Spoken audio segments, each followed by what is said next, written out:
Hello everyone, I am सुगम। Welcome back. तो कैसे हो आप सब? आई होप आप सब अच्छे होंगे।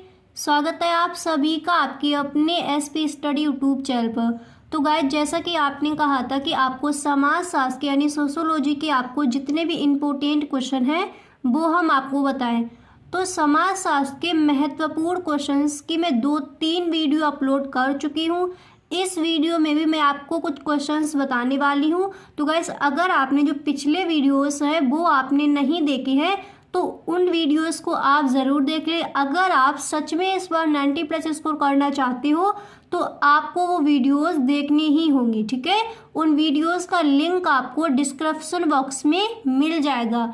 तो यहाँ पर देखिए, आज मैंने सबसे पहले नंबर पर जो आपका प्रश्न है वो मैंने यहाँ पर रखा है कि स्पष्ट कीजिए कि राजनीतिक दल ही सरकार का गठन करते हैं, ठीक है। ये आपका अति लघु उत्तरीय प्रश्न में पूछा जा सकता है। तो प्रश्न क्या है? स्पष्ट कीजिए कि राजनीतिक दल ही सरकार का गठन करते हैं। तो देखिए, इसका आंसर आप इस तरह से लिखोगे कि राजनीतिक दलों का एक महत्वपूर्ण कार्य सरकार का गठन करना है, ठीक है। फिर आपको लिखना है कि निर्वाचन में जो दल बहुमत प्राप्त करता है वह सत्तारूढ़ दल कहलाता है। और फिर इसके आगे आपको लिखना होगा और अन्य दल विरोधी दल कहलाते हैं। ये विरोधी दल सरकार की अनुसूचित नीतियों की आलोचना करके सरकार को लोकहित का कार्य करने के लिए राजनीतिक दलों का संगठित होना आवश्यक है, ठीक है। राजनीतिक दलों के अभाव में सरकार का गठन असंभव हो सकता है। इस तरह से आप इस प्रश्न का आंसर देंगे। जो आपका नेक्स्ट प्रश्न है वो मैंने यहाँ पर लिया है कि दबाव समूह या हित समूह से आप क्या समझते हैं, ठीक है। इस बार के बोर्ड एग्जाम में ये प्रश्न आज किया जा सकता है कि दबाव समूह या हित समूह से आप क्या समझते हैं। तो इसका आंसर आप इस तरह से दोगे कि दबाव समूह, पहले इस तरह से आपको हेडिंग डालनी है, फिर इसके अंदर आप लिखोगे कि समाज के कुछ संगठित समूह अपने अपने हितों की सुरक्षा के लिए शासन पर ऐसे कानूनों को पारित करने या ऐसी नीति का अनुसरण करने के लिए, ठीक है, आप लिखोगे अनुसरण करने के लिए। और फिर इसके आगे आपको लिखना होगा कि दबाव डालते हैं, ठीक है। फिर आप लिखोगे जिनसे समूह अपने अपने हितों की रक्षा कर सके। ऐसे ही गुटों को राजनीति शास्त्र में दबाव समूह अथवा हित समूह के नाम से संबोधित किया जाता है। ओके, तो दबाव समूह या फिर हित समूह से आप क्या समझते हैं, तो आपको इस तरह से लिखना है। समझ आ गया? फिर देखिए, जो आपका नेक्स्ट प्रश्न है वो मैंने यहाँ पर लिया है। देखिए, आपका नेक्स्ट प्रश्न यहाँ पर दिया गया है कि रैयतवाड़ी व्यवस्था के 2 मुख्य दोष बताइए। ओके, रैयतवाड़ी व्यवस्था के 2 मुख्य दोष बताइए। तो पहले आपको हेडिंग डालनी है रैयतवाड़ी व्यवस्था के दोष, और फिर आपको पॉइंट 1 डालकर लिखना है कि रैयतवाड़ी व्यवस्था में लगान तय करने तथा लगान एकत्र करने का कार्य कुछ सरकारी अधिकारियों द्वारा किया जाता है।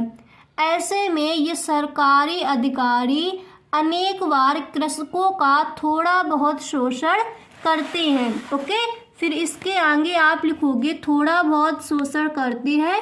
इस व्यवस्था में लगान एकत्र करने के लिए सरकार को अनेक अधिकारियों तथा कर्मचारी नियुक्त करने पड़ते थे। ऐसे में सरकार को काफ़ी अधिक धन खर्च करना पड़ता था, ठीक है। पॉइंट 2 डालकर आपको इसमें इतना लिख देना है। ओके, अब देखिए, जो आपका अगला प्रश्न है और इस बार के लिए ये बहुत ही इम्पोर्टेंट है कि भारतीय ग्रामों पर हरित क्रांति के प्रभाव की विवेचना कीजिए, ठीक है। तो देखिए, इस प्रश्न का उत्तर आप इस तरह से दोगे। सबसे पहले आपको हेडिंग डालनी है कि भारतीय ग्रामों पर हरित क्रांति के प्रभाव। ओके, और फिर देखिए इसके अंदर आपको इस तरह से लिखना है। ये आपके अति लघु उत्तरीय प्रश्न है। ओके, देखिए इसके अंदर आप इस तरह से लिखोगे कि ग्रामीण भारत का मुख्य व्यवसाय कृषि रहा है। यह कृषि भी जीवन यापन के रूप में की जाती है, ठीक है। परंतु नवीन ज्ञान व तकनीक के द्वारा खेती व्यवसाय के रूप में विकसित होने लगी है। उन्नत बीज, उन्नत खाद और सिंचाई के उपलब्ध नए साधनों ने भारतीय ग्रामों में हरित क्रांति का श्री गणेश किया है। और फिर इसके बाद आपको ये हेडिंग डालनी है, ठीक है। ये देखिए है अतिलघु उत्तरीय प्रश्न, मैंने थोड़ा बढ़ाकर लिख दिया है। आप एक दो लाइन भूल भी जाओ तभी आप इतना तो लिखकर आ सकते हो, ठीक है। जितने आपके फुल मार्क्स मिल सके उतना तो आपको लिखकर आना ही है। अब देखिए आपको यहाँ पर फर्स्ट हेडिंग डालिए कि बाजार के लिए अतिरिक्त उत्पादन करने वाले माध्यम एवं बड़े किसानों के लिए लाभकारी। और फिर इसके अंदर आप लिखोगे कि कृषि में निवेश महंगा होने के कारण छोटे तथा सीमांत किसान इसका लाभ उठाने के समक्ष नहीं थे, ठीक है। फिर आप लिखोगे कि वे जीवन निर्वाही कृषक ही बने रहे, इसलिए हरित क्रांति और इसके बाद होने कृषि व्यापकरण का मुख्य लाभ उन माध्यम एवं बड़े किसानों को मिला जो अपने परिवार की आवश्यकता से कहीं अधिक उत्पादन करने वाले थे। ओके, इस तरह से आपको इस प्रश्न का आंसर देना होगा कि भारतीय ग्रामों पर हरित क्रांति के प्रभाव की विवेचना कीजिए। ओके, अब देखिए जो आपका अगला प्रश्न है वो मैंने यहाँ पर लिया है। देखिए अगला प्रश्न आपका यहाँ पर दिया गया है कि कृषक समाज की प्रमुख विशेषताएं क्या हैं। ओके, इस प्रश्न को भी आपको इस बार तैयार कर लेना है। इस बार के बोर्ड एग्जाम में ये प्रश्न पूछा जा सकता है। और जो नेक्स्ट प्रश्न है ये तो बहुत ही इम्पोर्टेंट है। जो आपका ये वाला प्रश्न है कि हरित क्रांति से क्या तात्पर्य है, तो ये प्रश्न इस बार 100% आ सकता है, ठीक है। और जो नेक्स्ट प्रश्न है कि नागरिक समाज में संगठनों की क्या प्रासंगिकता है, ठीक है, इसको भी आपको तैयार कर लेना है। और जो नेक्स्ट प्रश्न है आपका कि सामाजिक सर्वेक्षण किसे कहते हैं, इसको भी आपको तैयार करना। देखिए ये आपके लघु उत्तरीय प्रश्न है, ठीक है। और देखिए जो आपका नेक्स्ट प्रश्न मैंने यहाँ पर लिया है वो यहाँ पर दिया गया है कि पैंडेमिक से क्या आशय है।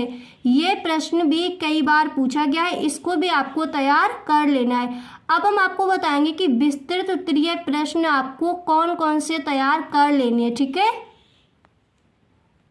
अब देखिए आपके आगे विस्तृत उत्तरीय प्रश्न।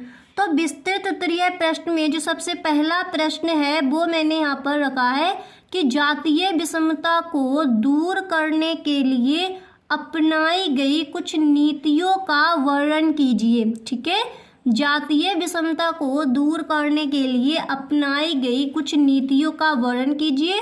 और जो आपका नेक्स्ट प्रश्न है कि सामाजिक स्त्रीकरण किसे कहते हैं, इसकी प्रमुख विशेषताएं बताइए, इसको भी आपको तैयार कर लेना है। और जो आपका नेक्स्ट प्रश्न है तीसरा प्रश्न मैंने यहाँ पर रखा है कि औद्योगिकरण के विकास के प्रमुख उद्देश्यों की विवेचना कीजिए, ठीक है।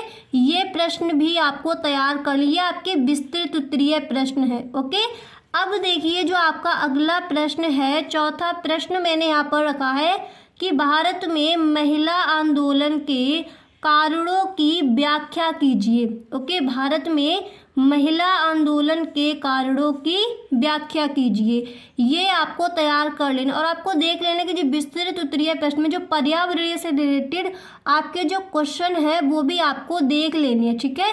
पर्यावरण संरक्षण क्या है, पर्यावरण से आप क्या समझते हैं, तो वो भी आपको एक बार देख लेना है। विस्तृत उत्तरीय प्रश्न में पर्यावरण से रिलेटेड भी क्वेश्चन आज किए जाते हैं, ठीक है। तो आज के लिए गाइस इतना ही, मिलते हैं नेक्स्ट वीडियो में। आई होप आपको वीडियो पसंद आया होगा गाइस। अगर आपको वीडियो अच्छा लगा है तो वीडियो को अपने दोस्तों में शेयर ज़रूर करें। और अगर आप चैनल पर पहली बार आए हैं तो चैनल को सब्सक्राइब करना बिल्कुल भी ना भूलें। Thanks for watching.